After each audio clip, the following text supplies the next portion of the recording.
লোভনীয় মিষ্টি কুমড়ার সিল্কার ভর্তা। আজকে আমি মিষ্টি কুমড়ার সিল্কার ভর্তা কিভাবে তৈরি করি। অনেকে এই ভর্তাটা যারা একবারও খান না, একবার খেয়ে দেখবেন কত ভালো লাগে। আসসালামু আলাইকুম ফ্রেন্ড, সবাই কেমন আছেন? আশা করি আল্লাহর রহমতে সবাই ভালো আছেন। আমিও আলহামদুলিল্লাহ অনেক ভালো আছি। তো এই যে দেখুন কী কী উপকরণ নিয়েছি। প্রথমে একটু ধনেপাতা দিয়েছি, ধনেপাতা একটু সুঘ্রাণের জন্য। তারপর এখানে আমি কাঁচামরিচ দিয়ে করবো, শুকনো মরিচের ঝাল খাই না। আর এটা হচ্ছে মিষ্টি কুমড়া আমি ছিলে রাখছি, দেখুন এটা ছিলে সিদ্ধ করে নিয়েছি। আর এখানে পেঁয়াজ কাঁচামরিচ, আর ভর্তার মেন উপকরণ পেঁয়াজ কাঁচামরিচ, এটা তো দিতেই হবে, এটা ছাড়া তো ভর্তা মজাই হবে না। তো যারা মিষ্টি কুমড়া সিল্কার ভর্তা একবারও খান নাই তারা একভাবে খেয়ে দেখবেন। এটাতে অনেক অনেক ভিটামিন আছে, ভিটামিনে ভরপুর। তো যখন মিষ্টি কুমড়া ছিলবেন তখন একটু মোটা করে ছিলবেন, তাহলে দেখবেন এ ভর্তাটা যদি করেন না অনেকই ভালো লাগে। এটা গরম গরম ভাত দিয়ে, খোদের বাঁকা খিচুড়ি সব কিছু দিয়ে খেতে পারবেন। তো এই দেখুন অনেক বড় একটা মিষ্টি কুমড়া এনেছিল, সেটা কাটছি, মনে করেন অনেক দিন ফ্রিজেই ছিল। তো বেশি দিন কাটা জিনিস ফ্রিজে রাখলে কিন্তু নষ্ট হয়ে যায়, এমনি নর্মালে রাখলে। তো যেহেতু নষ্ট হয়ে যাবে, অনেক বড় একটা মিষ্টি কুমড়া, তো সেহেতু আমি করছি, কেটে কেটে নিয়েছি একটা পেয়ালা বক্সে করে। তো উপরে ডিপ ফ্রিজে রেখে দেবো ফ্রোজেন করে। তো এভাবে আমি মিষ্টি কুমড়া ফ্রোজেন করি। যখনই কোনো তরকারি বা ভাজি ভুজি তখন এভাবে করে নিয়েছি ছোট ছোট পিস করে। আর এই দেখুন এই যে মিষ্টি কুমড়া সিল্কাটা, এটা কিন্তু আমি মোটা করে সিলছি। তো এটা ধুয়ে আমি সিদ্ধ করব, চুলায় দিয়ে সিদ্ধ করব, সিদ্ধ দিয়ে ব্লেন্ডার করে তারপরে আমি ব্লেন্ডার করে যে ওটা ভাজছি তেলে একটা পেঁয়াজ দিয়ে, ওটা ডিলেট হয়ে গেছে এখন থেকে নাই। তো ভিডিওটা ডিলিট হয়ে স্কিপ হয়ে গেল, সেজন্য দেখাতে পারলাম না। তো আপনাদের বলেই দিলাম সে প্রথমে যেভাবে সিদ্ধ করবেন। এই যে দেখুন সিদ্ধ করে এখানে আপনারা পেঁয়াজ কাঁচামরিচ দিতে পারেন এটার সাথে, অথবা পরে ব্লেন্ডার করে দিতে পারেন, কিন্তু তবে এটা তেলে বাগার দিয়ে দিতে হবে, তেলে বাগার দিয়ে খেলে বেশি মজা হয়। তো এই যে দেখুন, তো আমি এখানে সবগুলো বক্সে বক্সে করে ফ্রিজে রেখে দেবো। তো এভাবে রাখলে এটা নষ্ট হবে না। এটা যখনই ধরেন ভাজি খাবেন বা তরকারিতে দিলে, বা যদি চিংড়ি মাছ দিয়ে এভাবে ইলিশ মাছ দিয়েও খাওয়া যায়। কারণ আমরা বেশিরভাগই মিষ্টি কুমড়া মনে করেন ইলিশ মাছ দিয়ে, তারপরে চিংড়ি মাছ দিয়ে খাই, আর ভাজি খাই কালি জিরে ফোড়ন দিয়ে। তো এটা এভাবে খেতে মিষ্টি কুমড়া অনেকই ভালো লাগে। আর খিচুড়ি তো দেই পাঁচ মিশালি ধরেন। তো এই যে দেখুন আমি সব বক্সে বক্সে করে রেখে দিব,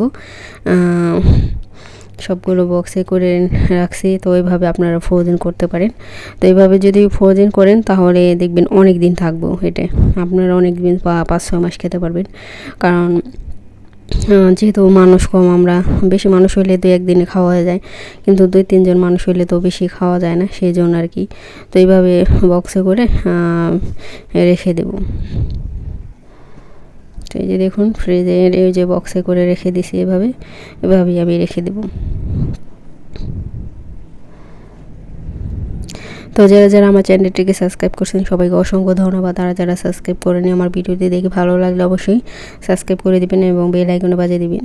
তো এই যে দেখুন এটা হচ্ছে চকলেট, ডিম চকলেট। এটা হচ্ছে ডিম, এত মজা এই চকলেট। যার হয়তো বা বাংলাদেশে এগুলো নাই, বিদেশি অনেক ধরনের চকলেট পাওয়া যায়। তো এটা কি দিয়ে বানাইছে জানেন?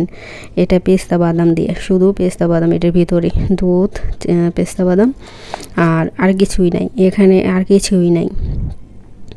তো ওইটা কোয়েল পাখির মতন এটার উপর দিয়ে মনে করেন করছে, ডিজাইন করছে আর কি।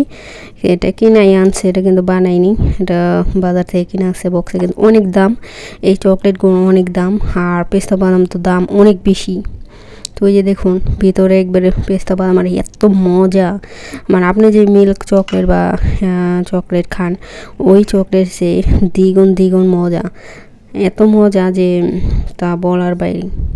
তো এই যে দেখুন, তারপর আমি একটু যেহেতু এখন অনেক গরমের মধ্যে আমরা দুপুরবেলা ঠান্ডা ঠান্ডা জিনিস খাই, যেমন বাঙ্গি, তরমুজ। এটা কিন্তু মিষ্টি বাঙ্গির মতনই, এটা বিদেশের, এটা একটু অন্য রকমের আর কি, অনেক মিষ্টি আর এত মজা এই বাঙ্গিটা। দেশে এগুলো নাই, বাংলাদেশে। তো বাংলাদেশে বাঙ্গি অন্যরকম, ওটা মিঠা না, কিন্তু এটা অনেক মিষ্টি। এটা বিদেশে যারা থাকে তারা খাইছে, তারা হয়তো বুঝতে পারবে এটা কি। আর দেশের মানুষ হয়তোবা বুঝবে না। তো এই যে দেখুন আমি এখন কেটে নিতেছি, তাই আপনাদের সাথে সবাই শেয়ার করলাম।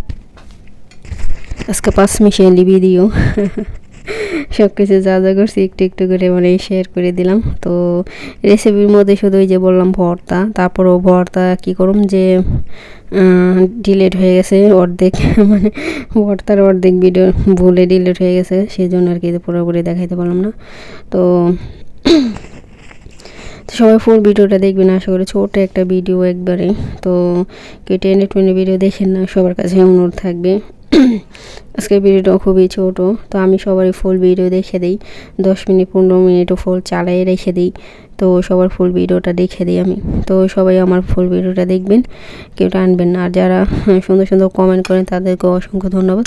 আমি কিন্তু সবার কমেন্ট পড়ি এবং দেখি সবারটাই। তো এই যে দেখুন আমি সব কেটে নিতেছি। এটা দুপুরবেলা খেতে বেশি ভালো লাগে, অনেক মিষ্টি এই ফলটা, আর খেতে অনেক মজা সুস্বাদু অনেক।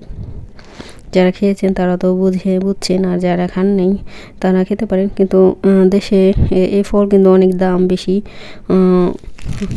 আর এই যে তরমুজ আর কি দেখাবো এটা। আর এই যে কিছু ফলদের গিয়ে জুস খাই, প্রতিদিন জুস বানাই রাখি। এমনি ফল খেতে মন চায় না আমার, আমি চিবি ফল খাই না, আমি বেশিরভাগই জুস বানাই খাই। তো এই যে দেখুন আমার ভর্তা, এই ভর্তাটা যারা পছন্দ করেন খেতে পারেন আমার মতো করে। তো সব ভালো থাকবেন, সুস্থ থাকবেন, আল্লাহ।